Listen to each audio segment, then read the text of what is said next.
El sistema de tribunales penales de Oregon. A continuación se describen los pasos básicos por los que pasa una persona acusada de un delito en el sistema de tribunales de justicia penal de Oregon desde el arresto inicial del delincuente hasta su sentencia. Este video es una breve descripción y no constituye un consejo legal. Le recomendamos que cualquier pregunta que tenga sobre su caso en el tribunal penal o el caso de alguien para quien está buscando información, se dirija a su abogado designado por el tribunal o a un abogado por cuyos servicios esté pagando. Ahora, repasemos cada paso del proceso. El delito. Para que alguien ingrese por primera vez al sistema de tribunales penales de Oregon, primero debe ser acusado de un delito. No es necesario que el individuo haya cometido un delito, la agencia policial que lo arresta simplemente debe tener una sospecha razonable de que la persona arrestada era el delincuente. El arresto. Un arresto es el acto de aprehender y poner bajo custodia a una persona, es decir, capturarla y detenerla en una cárcel de la ciudad o del condado hasta que se pueda recopilar más información sobre el delito y se puedan tomar decisiones sobre los próximos pasos en el proceso legal. El arresto también puede deberse a la emisión de una orden judicial. Reserva. El arrestado es llevado a una comisaría y fichado. El reserva incluye que le tomen una fotografía y sus huellas dactilares, además de que le hagan muchas preguntas sobre lo que sucedió que condujo al arresto, su historial personal y su estado de ánimo. Se inicia inmediatamente una investigación sobre sus antecedentes penales, pruebas o testigos. La mayoría de los abogados con licencia le recomendarán en este momento que permanezca en silencio y no proporcione ninguna información porque puede contar con que todo lo que diga será utilizado en su contra. Cuando se le permita hacer su única llamada, es mejor llamar a un familiar confiable o a un abogado porque sabrán dónde y cómo comunicarse con usted y podrán comunicarse en su nombre. Las compañías de fianzas y los abogados no siempre aceptan llamadas por cobrar, que es la única forma en que los arrestados pueden llamar. No es recomendable llamar a un amigo, pareja o cualquier persona involucrada en el delito. Detención. En el momento en que se toma la decisión de detenerlo en la cárcel, sus derechos se vuelven mucho más limitados. Si aún no ha hecho su única llamada, puede hacerlo mientras está detenido. Utilice este tiempo para comprender los cargos en su contra y sus próximos pasos, ya sea que incluya una fianza o una comparecencia ante el tribunal. Aunque es difícil, es el momento de tener paciencia. Los siguientes pasos varían, dependiendo del tipo de delito, la gravedad del mismo y el lugar donde ocurrió.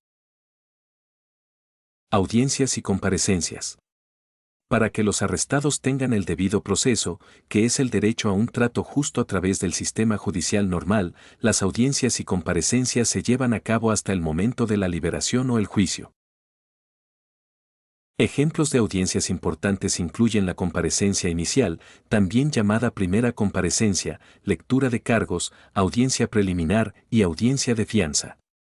El oficial que lo arrestó, la cárcel, el abogado o el tribunal le informarán al arrestado cuándo y dónde presentarse en las audiencias. El aviso podría estar en papel sin que se lo comuniquen en persona. Corresponde al tribunal decidir si las audiencias se llevan a cabo personalmente en una sala, por teléfono o por videoconferencia. Comparecencia inicial. También llamada primera comparecencia, es la primera vez que el arrestado comparecerá ante un juez. La comparecencia inicial ocurre dentro de 24 a 48 horas con excepciones si el arrestado está en la cárcel y posiblemente más si el arrestado está fuera de la cárcel bajo fianza.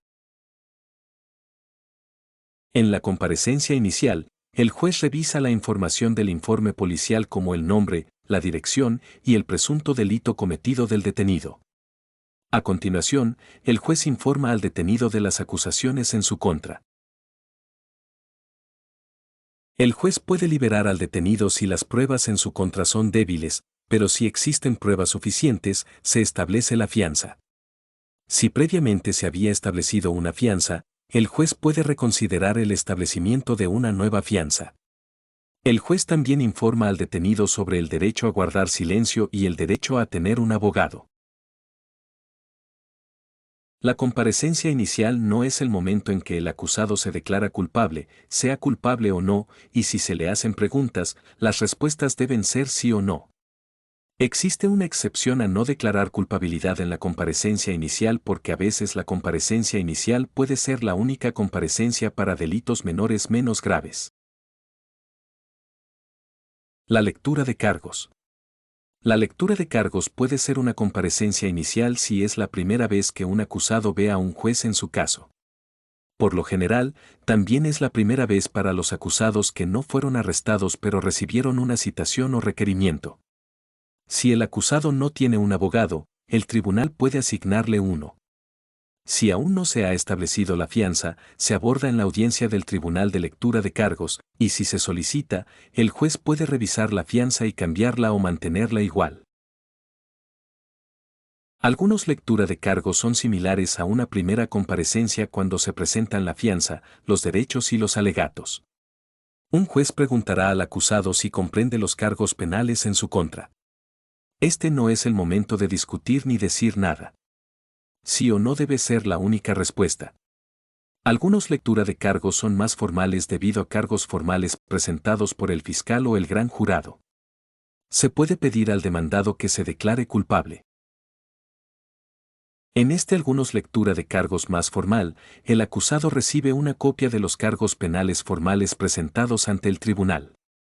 Después de que el juez informe al acusado de sus derechos, el acusado o su abogado se declararán culpables de los cargos. Hay 3 opciones de declaración de culpabilidad.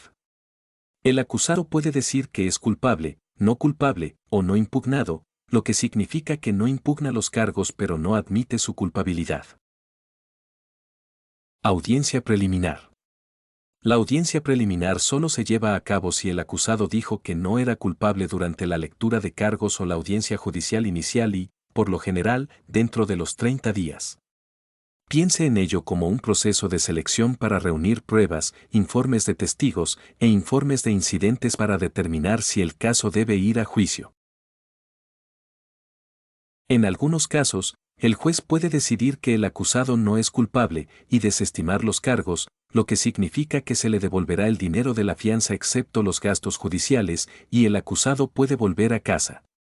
El acusado puede rechazar la audiencia preliminar e ir a la cárcel y esperar el juicio. Algunas audiencias preliminares se llevan a cabo por videoconferencia. Procedimientos previos al juicio. Los procedimientos previos al juicio comienzan después de la lectura de cargos e incluyen comunicación de ida y vuelta entre los abogados y el tribunal en preparación para el juicio. Los procedimientos pueden incluir solicitudes de descubrimiento de pruebas, mociones previas al juicio, o una conferencia previa al juicio. Descubrimiento es el proceso en el que ambas partes, la acusación y la defensa, recopilan información, entrevistan a testigos, solicitan registros, videos y analizan pruebas. Ambas partes deben compartir la información que han recopilado. Esta información no incluye conversaciones entre el arrestado y su abogado. Las mociones previas al juicio son solicitudes formales de algún tipo de acción por parte del tribunal. Por ejemplo, existen mociones para suprimir, es decir, retener información injusta. Mociones de aplazamiento, es decir, retrasar el juicio por diversas razones. Moción para desestimar, es decir, retirar un cargo. O mociones de solicitud de descubrimiento. Una conferencia previa al juicio es una reunión entre los abogados de ambas partes y el juez asignado al caso.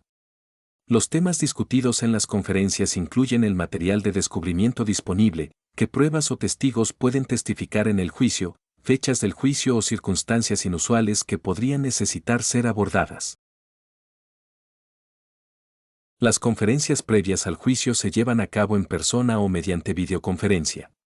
La mayoría de los procedimientos previos al juicio no requieren la comparecencia del acusado. Este es el momento en que las partes discuten un acuerdo llamado acuerdo de culpabilidad. Acuerdo con la Fiscalía. La mayoría de los casos no van a juicio porque ambas partes llegan a un acuerdo de declaración de culpabilidad, en el que ambas partes intentan llegar a un castigo razonable basado en lo que se aprendió en los procedimientos previos al juicio. Solo se puede llegar a un acuerdo de culpabilidad si el acusado admite que es culpable a cambio de un castigo más leve. La razón por la que deben admitir su culpabilidad es porque no sería justo castigar a alguien que afirma que no es culpable. Si no se llega a un acuerdo de culpabilidad, el caso se lleva a juicio. Juicio. El juicio es donde ambas partes en un tribunal comparten su información frente a un juez o un jurado.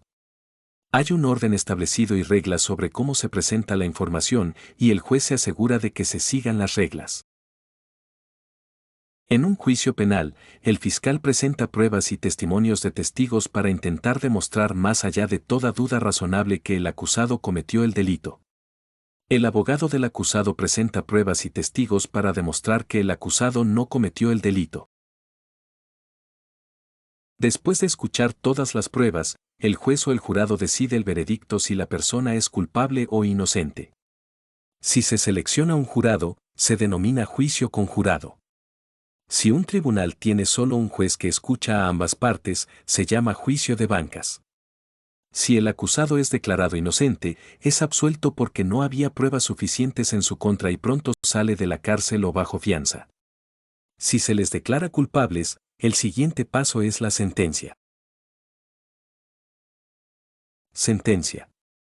La sentencia es el castigo que el juez decide que debe recibir la persona. Los jueces utilizan pautas de sentencia escritas por Oregon para sugerir un castigo justo por el delito. Las sentencias pueden incluir una combinación de pena de cárcel o prisión, libertad condicional, multas, restitución, daños y otras condiciones. También se puede exigir libertad condicional después de cumplir la pena de cárcel o prisión o en lugar del encarcelamiento. Permite que el acusado regrese a la comunidad bajo reglas o condiciones específicas, tales como restricción de quién o dónde puede visitar el acusado, posible monitoreo con pulsera en el tobillo, reportarse a un centro de tratamiento o a un oficial de libertad condicional. Si una sentencia se considera severa, el abogado del acusado puede solicitar una apelación. Es importante que haga preguntas a su abogado y comprenda los pasos a lo largo del proceso judicial.